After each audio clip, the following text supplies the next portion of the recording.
Qu'est-ce que le baptême? En grec, baptiser signifie plonger.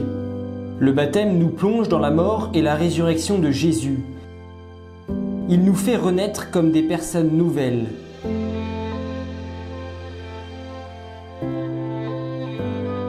Le baptême est le premier sacrement et le seul indispensable à notre salut.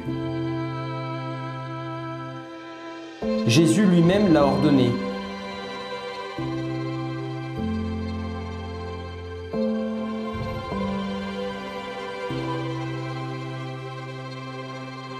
Le baptême à proprement parler survient au moment où le prêtre verse l'eau bénite sur la tête du baptisé en disant « Je te baptise au nom du Père, du Fils et du Saint-Esprit ». Pendant la célébration, il y a aussi d'autres gestes et symboles qui nous aident à saisir la signification du baptême. L'aube, la bougie, l'huile des catéchumènes et le Saint-Crème utilisés pour consacrer le nouveau chrétien. Le baptême est définitif, il ne peut jamais être répété et aucune action ne peut l'annuler. Se faire débaptiser pour l'Église n'a pas de validité sacramentelle. Dieu ne brise pas ses promesses, même si nous décidons de le rejeter. Pourquoi sommes-nous baptisés très jeunes?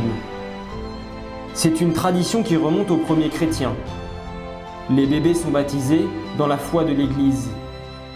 Avec la confirmation, l'Église demande aux enfants qui ont suffisamment grandi de confirmer la grâce qu'ils ont reçue. Le baptême ne peut être refusé à un enfant dont les parents ne vivent pas selon la foi de l'Église. Les parrains et marraines ont la responsabilité d'éduquer l'enfant dans la foi. Dans certains cas extrêmes, le baptême est administré pour les personnes en danger de mort ou sur le point de mourir.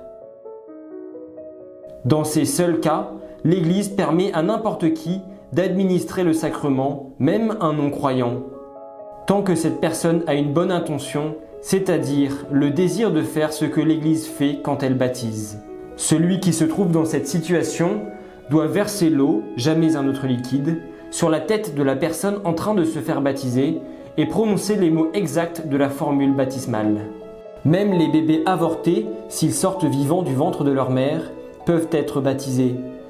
Dans ce cas, la formule prononcée est « Si tu es en vie, je te baptise, au nom du Père et du Fils et du Saint-Esprit ». Que se passe-t-il si un bébé meurt sans être baptisé?